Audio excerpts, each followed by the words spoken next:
La matinée avait commencé de manière tout à fait banale.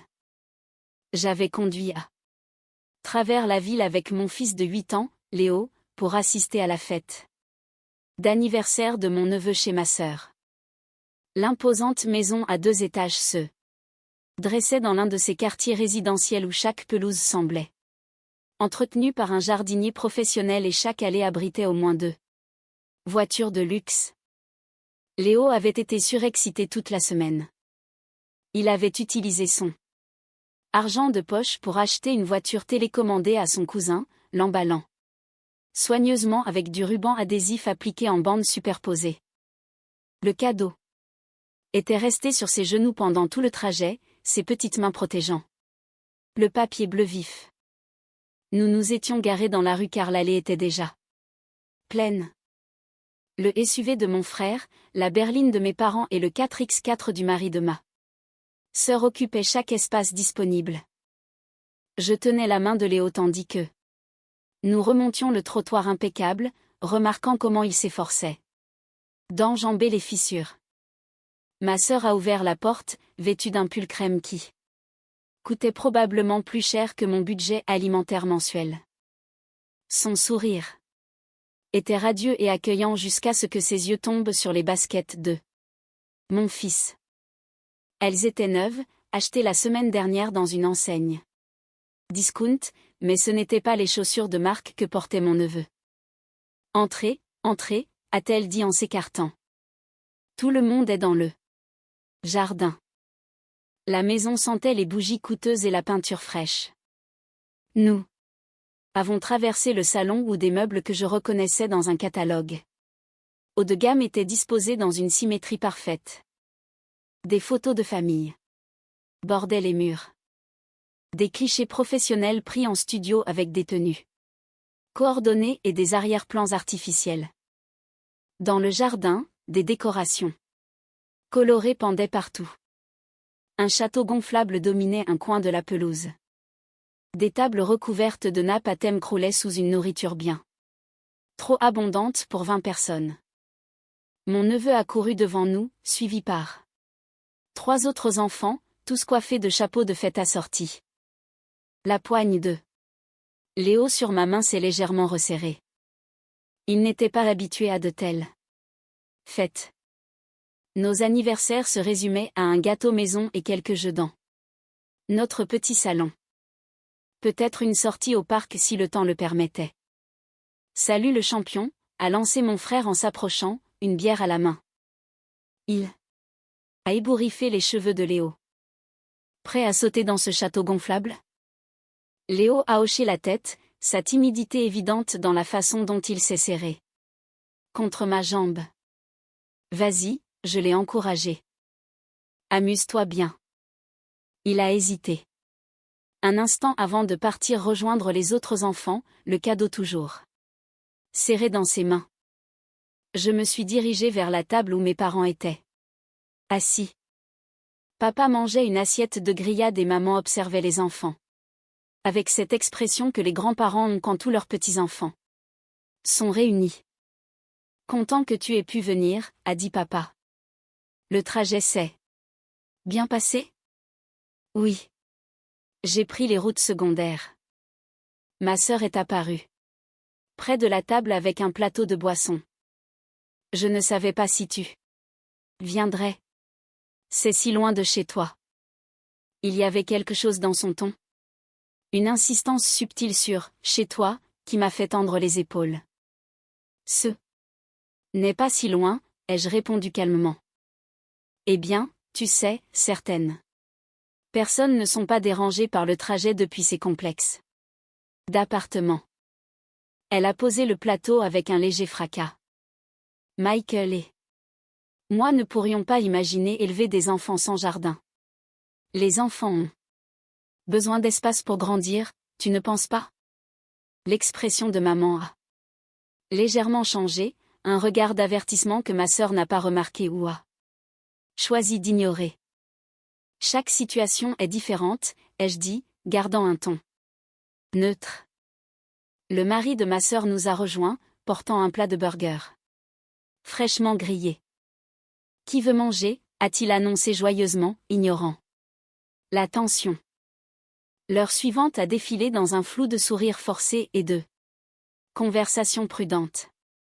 J'observais Léo jouer avec les autres enfants, remarquant comment il restait légèrement en retrait, ne parvenant pas à s'intégrer à leur camaraderie facile. Il parlait de jeux vidéo qu'il n'avait pas et de destinations de vacances qu'il n'avait jamais visitées. Au moment du gâteau, tout le monde s'est rassemblé autour de la grande table de terrasse. Mon neveu était assis au bout, une couronne sur la tête, souriant sous les attentions. Le gâteau était une création professionnelle. 3 étages.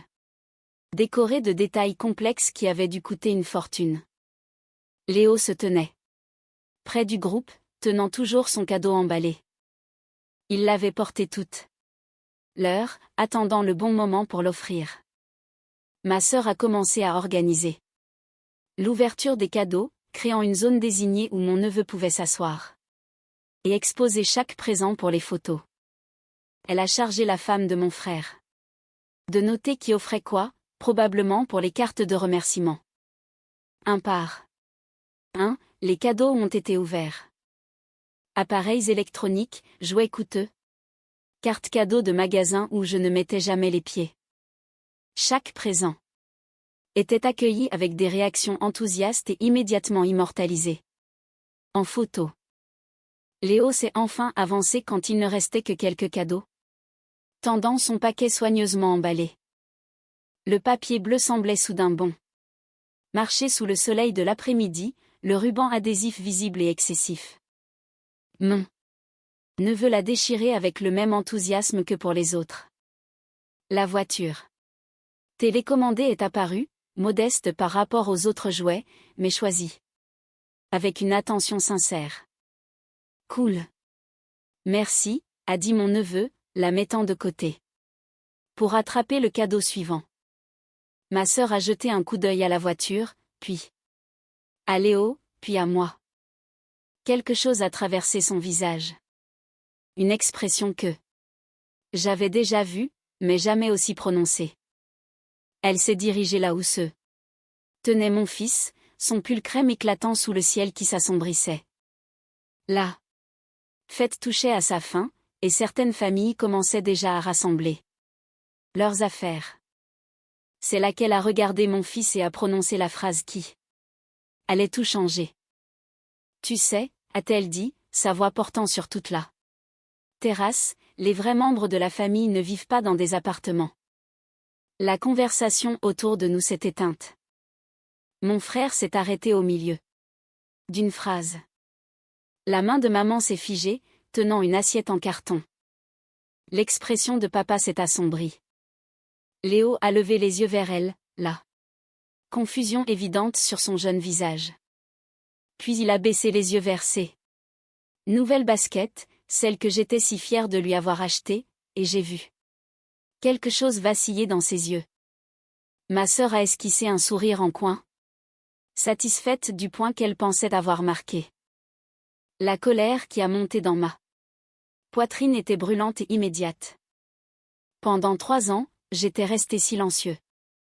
Pendant 3 ans, j'avais maintenu la façade, jouant le rôle du frère cadet en difficulté tout en m'assurant que ma sœur ne manque jamais une échéance de prêt immobilier.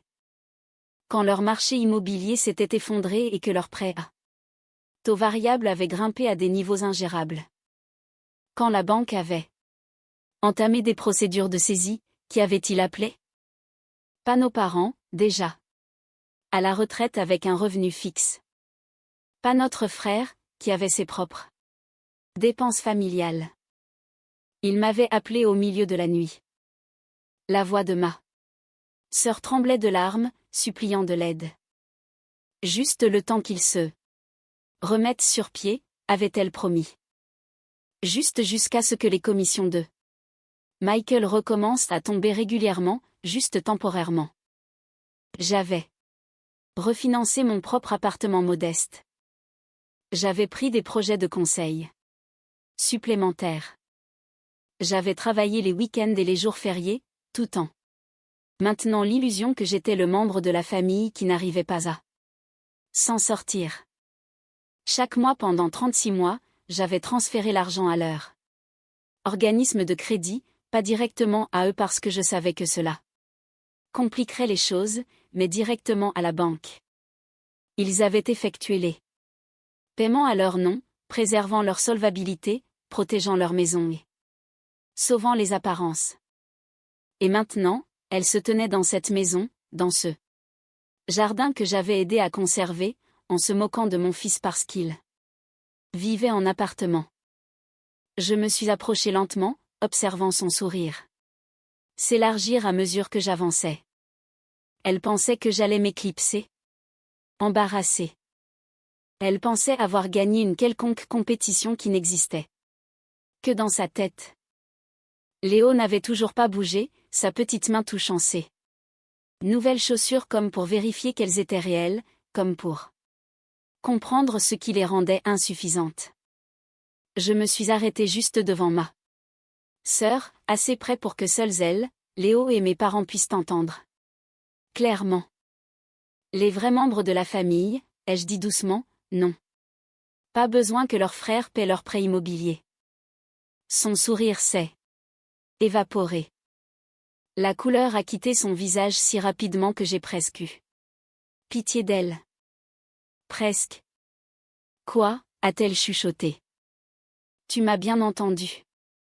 Mon beau-frère s'est approché, sentant que quelque chose avait basculé. Que se passe-t-il? La bouche de ma sœur s'ouvrait et se fermait sans aucun son. Elle a regardé maman et papa, cherchant un déni ou un secours.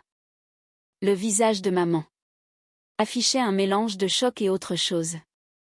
De la déception, peut-être, ou la réalisation que quelque chose d'irréparable venait de se briser. S'il te plaît, a murmuré maman en tendant une main. S'il te plaît, pas ici. J'ai souri alors, non pas avec chaleur, mais avec le soulagement de 3 ans de silence. Prudent. Pas ici, ai-je répété. Ou alors, maman? Quel aurait été le bon moment pour mentionner que je paie 3200 € chaque mois pour éviter la saisie de cette maison? Aurais-je dû l'évoquer pendant le dîner de Noël ou peut-être au brunch de Pâques? Mon frère s'est rapproché, son expression passant de la confusion à la compréhension. Tu paies leur crédit immobilier depuis 3 ans? Oui, ai-je confirmé, depuis que leur taux a augmenté et qu'ils n'ont plus pu payer. Ma sœur a enfin retrouvé la parole. Tu avais dit que tu ne le dirais à personne. Tu l'avais promis. C'était avant que tu décides d'humilier mon fils lors d'une fête d'anniversaire. Le visage de mon beau-frère était devenu rouge. Que ce soit par embarras ou par colère, je ne saurais le dire. On allait te rembourser. On avait juste besoin de temps pour nous stabiliser. 36 mois, ai-je dit. Ça fait 115 000 €. Quand exactement comptiez-vous vous stabiliser? Le chiffre flottait dans l'air. Concret et indéniable. Les autres membres de la famille avaient arrêté de faire semblant de ne pas écouter. Les enfants jouaient encore, inconscients, mais chaque adulte sur cette terrasse nous observait maintenant. Les yeux de ma sœur se sont remplis de larmes, mais c'étaient des larmes de colère, pas de regret. Tu ne peux pas annoncer ça devant tout le monde. Tu nous détruis. Je vous détruis. Le rire qui m'a échappé était tranchant. Tu viens de dire à mon fils qu'il ne fait pas partie de la vraie famille parce que nous vivons en appartement. Un appartement dans lequel je vis parce que j'ai vidé mes économies. Pour garder ta maison. Papa s'est levé de sa chaise. Son expression était plus dure que tout ce que j'avais vu depuis des années. Est-ce vrai? Tu paies l'heure. Près depuis 3 ans? Chaque mois, par virement automatique à la banque. Il s'est tourné vers ma sœur. Tu nous avais dit que tu avais trouvé un arrangement avec la banque. Tu avais dit qu'ils avaient modifié ton prêt. Elle ne pouvait pas croiser son regard. On avait trouvé un arrangement. On avait juste besoin d'aide pour les mensualités. De l'aide? La voix de papa a légèrement monté. Ce n'est pas de l'aide. C'est lui qui paie ta maison. Pendant que vous faites semblant que tout va bien. On allait le rembourser. A répété mon beau-frère, mais les mots sonnaient creux, même pour lui. J'ai regardé ma sœur, vraiment regardé, et j'ai vu quelqu'un que je reconnaissais à peine. Quand tu m'as appelé il y a 3 ans, en pleurant, en suppliant de l'aide. J'ai dit oui parce que tu es ma sœur. J'ai dit oui parce que la famille aide la famille. J'ai dit oui même si cela signifiait que je ne pouvais pas acheter ma propre maison, que je ne pouvais pas épargner pour les études de mon fils, que je ne pouvais pas faire beaucoup de choses. On ne t'a pas demandé de tout sacrifier, a-t-elle dit, la voix brisée. Non, vous m'avez juste demandé de sauver votre maison, puis vous avez oublié que je l'avais fait. Tu l'as si bien oublié que tu as pu te tenir ici, dans une maison que je paie, pour te moquer de mon fils à cause de l'endroit où nous vivons. Maman pleurait maintenant, des larmes silencieuses qu'elle essuyait avec des mains tremblantes. Mon frère se tenait les bras croisés, regardant ma sœur avec une expression que je ne lui avais jamais vue auparavant. La fête était terminée. Les familles rassemblaient leurs enfants, cherchant des excuses sur les réveils matinaux et les longs trajets. Mon neveu restait abandonné au milieu de son tas de cadeaux, la voiture télécommandée visible au fond. J'ai pris la main de Léo. Nous partons. Attends, a dit ma sœur en tendant la main. Il faut qu'on en parle. Non. Vraiment pas. Tu as clarifié ta position. Les vrais membres de la famille ne vivent pas en appartement. Eh bien, les vrais membres de la famille ne prétendent pas non plus posséder des maisons que leurs frères paient. Qu'est-ce que tu dis? Sa voix était devenue petite, effrayée. J'ai sorti mon téléphone. Ouvrant mon application bancaire. En quelques clics, j'ai annulé le virement automatique que j'avais mis en place il y a 36 mois. Je dis que j'ai terminé. La prochaine mensualité est entièrement pour toi. La couleur qui avait quitté son visage plus tôt n'est pas revenue. Tu ne peux pas. On ne peut pas se le permettre sans toi. La mensualité est de 4000 €.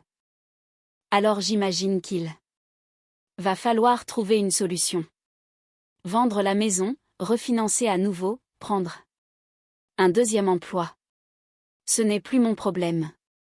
Mon beau-frère a fait un pas vers moi. Sois raisonnable. On a une famille. On a des enfants. Moi aussi. Ai-je dit en serrant la main de Léo. Et il vient d'apprendre que sa tante pense qu'il ne fait pas partie de la vraie famille à cause de l'endroit où nous vivons. Ça a plus de valeur pour moi que votre prêt immobilier. J'ai commencé à marcher vers le portail, Léo marchant à mon rythme à côté de moi. Derrière nous, les voix montaient dans une dispute. Ma sœur pleurait bruyamment. Maintenant. Mon beau-frère était en colère. Papa exigeait des réponses. Maman essayait de calmer tout le monde. Nous sommes arrivés à ma voiture et j'ai aidé Léo à monter dans son siège. Son visage était pensif, traitant tout ce qu'il avait entendu. Papa, a-t-il dit alors que je démarrais le moteur. Oui, mon grand. Est-ce qu'on est une vraie famille? Je l'ai regardé dans le rétroviseur, dans ses yeux honnêtes et ses chaussures de magasin discount, et j'ai senti mon cœur se briser un peu. On est la plus vraie des familles qui puisse exister, ai-je dit. Alors que nous nous éloignons, j'ai vu ma sœur. Debout dans son allée, son pull crème parfait sur fond de maison à 2 étages. La maison que je payais. La maison qu'elle devra apprendre à garder sans mon aide. Mon téléphone a commencé à sonner avant même que nous atteignions la route principal. Le nom de maman clignotait sur l'écran. Puis celui de papa. Puis celui de mon frère. Je les ai tous laissés aller à la messagerie vocale. La vérité ne faisait pas que commencer. La vérité avait toujours été là, attendant que quelqu'un la dise à haute voix. J'avais enfin trouvé le courage de le faire, poussé par la vue de mon fils touchant ses nouvelles chaussures en se demandant ce qui le rendait insuffisant. Les vrais membres de la famille n'ont pas besoin que leurs frères paient leur prêt immobilier. Mais les vrais membres de la famille ne font pas non plus sentir aux enfants qu'ils sont moins que rien pour des circonstances indépendantes de leur volonté. J'avais appris cette leçon aujourd'hui, et il m'en avait coûté 115 000 € pour la comprendre.